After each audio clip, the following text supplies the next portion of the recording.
Hello, ഇന്ന് cardboard കൊണ്ട് എളുപ്പത്തിൽ കുറച്ച് ക്രാഫ്റ്റ് ചെയ്ത് നോക്കിയാലോ. ഇഷ്ടമുള്ള അളവിൽ കാർഡ്ബോർഡിൻ്റെ 2 സർക്കിൾ നമുക്ക് വെട്ടിയെടുക്കാം. ഇതുപോലെ വെട്ടിയെടുത്തതിന് ശേഷം അതിൻ്റെ അടിവശം ഒന്ന് കട്ട് ചെയ്തെടുക്കാം.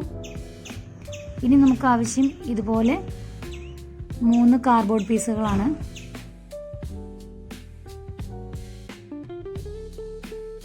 ഇനി ഇതുപോലെ ഓരോ കാർഡ്ബോർഡ് പീസുകളെയും നമുക്ക് ഇതിലേക്ക് ഒട്ടിച്ച് ചേർക്കാം.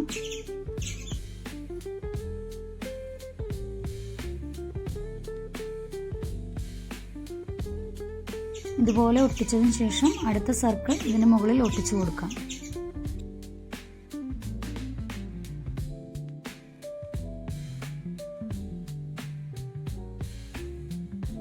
ഇനി ടിഷ്യൂ പേപ്പർ കൊണ്ടൊന്ന് കവർ ചെയ്തെടുക്കാം. ടിഷ്യൂ പേപ്പർ ഉണങ്ങിയതിന് ശേഷം നമുക്കിഷ്ടമുള്ള പടം ഇതിലേക്ക് വരച്ചെടുക്കാം. ഞാനിവിടെ ഒരു ഡോറിമോനെയാണ് വരച്ചെടുക്കുന്നത്. അത് നമുക്ക് ഇതുപോലെ വരച്ചെടുക്കാം.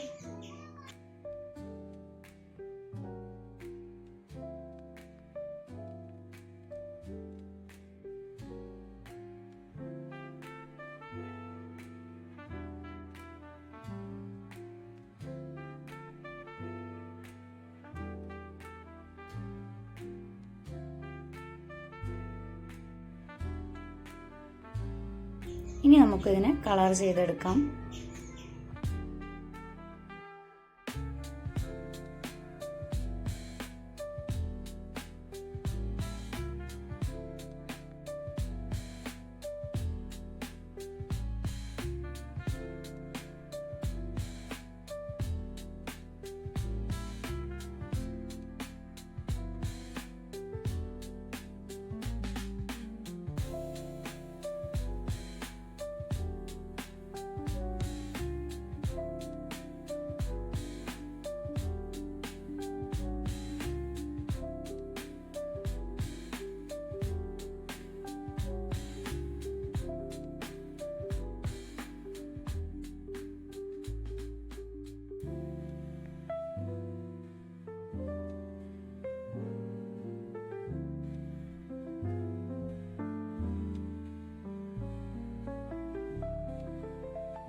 ഇപ്പോൾ നമ്മുടെ pen and pencil holder ready ആയിട്ടുണ്ട്.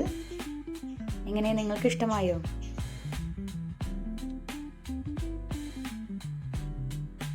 ഇനി നമുക്ക് ടേബിളിൽ വെക്കാൻ ഒരു കുഞ്ഞു ഡസ്റ്റ്ബിൻ ഉണ്ടാക്കിയാലോ.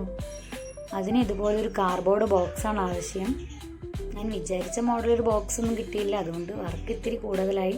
നിങ്ങൾക്ക് വേണമെങ്കിൽ സോപ്പ് പെട്ടി ഉപയോഗിച്ചോ ചെയ്യാവുന്നതാണ്. ഇനി നമുക്ക് ഇതുപോലെ മാർക്ക് ചെയ്തെടുക്കാം.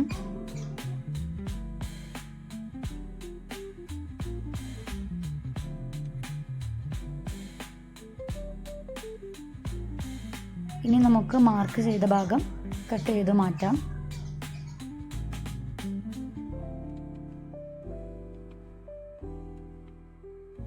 ഇപ്പോൾ നമ്മുടെ ബോക്സിനെ കട്ട് ചെയ്ത് മാറ്റിയിട്ടുണ്ട്. ഇനി നമുക്ക് ഈ ബോക്സിനെ ഒന്ന് കളർഫുൾ ആക്കി എടുക്കാം. നിങ്ങൾക്ക് വേണമെങ്കിൽ കളർ പേപ്പർ ഉപയോഗിക്കാം. ഞാനിവിടെ വാൾപേപ്പർ കൊണ്ടാണ് ഇതിനെ കവർ ചെയ്തിരിക്കുന്നത്.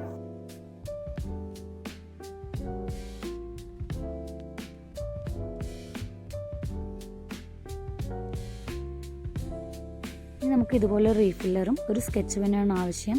നിങ്ങൾക്ക് വേണമെങ്കിൽ പേപ്പർ റോൾ ചെയ്തിട്ട് എടുക്കാം. അതിനെ നമുക്ക് ഇതുപോലെ കട്ട് ചെയ്തെടുക്കാം. ഇനി റീഫില്ലറിനെ ഇതുപോലെ സ്കെച്ചിൻ്റെ ഉള്ളിലേക്ക് ഇട്ട് നമുക്ക് ബോക്സുമായി അറ്റാച്ച് ചെയ്തെടുക്കാം. ഇതുപോലെ നമുക്ക് ഒട്ടിച്ചെടുക്കാം. ഇനി അല്പം ഗ്ലൂ ഗണ്ണ് സ്കെച്ചിൻ്റെ മുകളിലേക്ക് വെച്ച് കൊടുക്കാം. ശേഷം ഇതുപോലെ ഒരു സ്ക്വയർ പേപ്പർ എടുത്ത് ജസ്റ്റ് ഒന്ന് മടക്കിയതിന് ശേഷം അതിൻ്റെ മുകളിൽ വെച്ച് ഒട്ടിക്കുക.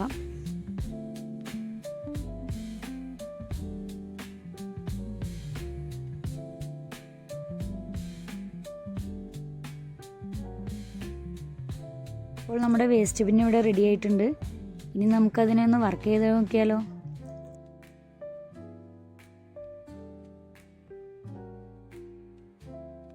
ഇനി എളുപ്പത്തിലൊരു വാൾ ഡെക്കർ ഉണ്ടാക്കിയെടുത്താലോ. അതിന് ഇതുപോലെ റൗണ്ടായിട്ട് കാർഡ്ബോർഡ് കട്ട് ചെയ്തെടുക്കാം. ഇനി അതിൻ്റെ മുകളിലെ ലെയർ ഇതുപോലെ പതുക്കെ നമുക്ക് ഇളക്കിയെടുക്കാം. ഈ മുകളിലത്തെ ലെയർ നമുക്ക് ആവശ്യമുണ്ട്, അതുകൊണ്ട് അതിനെ കീറാതെ വേണം നമുക്ക് എടുക്കാൻ.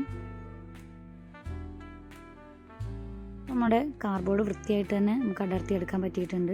ഇനി ഇതുപോലെ പറ്റി പിടിച്ചിരിക്കുന്നതൊക്കെ നമുക്ക് ബ്രഷ് കൊണ്ടൊന്ന് തൂത്തെടുക്കാം.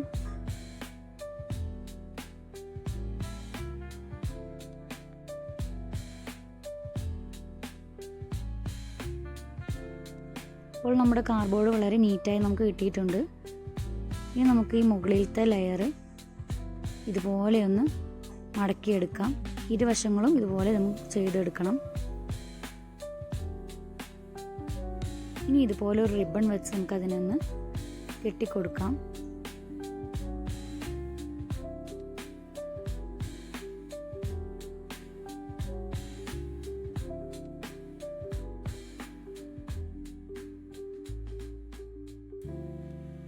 ഇനി ഇതിനെ കാർഡ്ബോർഡിലേക്ക് ഒട്ടിച്ചെടുക്കാം. ഇനി ഇതിലേക്ക് വെക്കാനായിട്ട് നമുക്കൊരു ഫ്ലവർ ഉണ്ടാക്കിയെടുക്കാം. അതിന് ഞാനിവിടെ പ്ലാസ്റ്റിക് കവറാണ് ഉപയോഗിച്ചിരിക്കുന്നത്. അത് ഇതുപോലെ അടിവശം ഒന്ന് വെട്ടി മാറ്റിയതിന് ശേഷം ചെറിയ പീസുകളാക്കി നീളത്തിൽ കട്ട് ചെയ്തെടുക്കാം.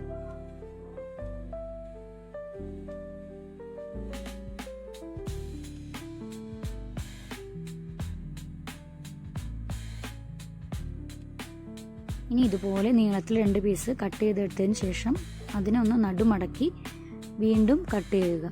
2 വശങ്ങളും കട്ട് ചെയ്യാൻ മറക്കരുത്. ഇനി അതിനെ സിഗ്സാഗ് രീതിയിൽ ഒന്ന് മടക്കിയെടുക്കാം. എല്ലാവർക്കും അറിയാവുന്ന ഒരു പൂവ് തന്നെയാണ് ഉണ്ടാക്കിയെടുക്കുന്നത്. വീണ്ടും ഒന്ന് കാണിച്ചു എന്ന് മാത്രം.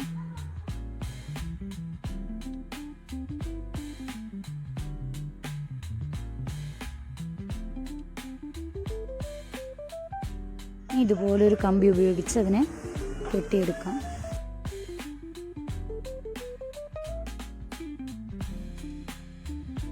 ഇതുപോലെ 2 സൈഡും ഒന്ന് വിടർത്തിയെടുക്കാം.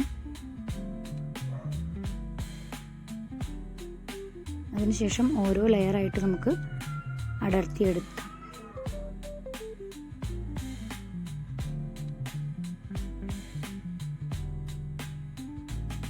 അപ്പോൾ നമ്മുടെ പൂവ് ഇവിടെ റെഡി ആയിട്ടുണ്ട്. ഇനി നമുക്ക് അധികമായി നിൽക്കുന്ന ഭാഗങ്ങളൊക്കെ ഒന്ന് വെട്ടി വൃത്തിയാക്കി എടുക്കാം.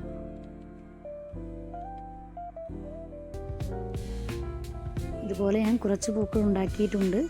ഇനി നമുക്ക് നേരത്തെ ചെയ്തു വെച്ചതിലേക്ക് ഇതിനെ ഒന്ന് അറേഞ്ച് ചെയ്തെടുക്കാം. ഇതിലേത് ക്രാഫ്റ്റാണ് നിങ്ങൾക്ക് ഇഷ്ടമായത്?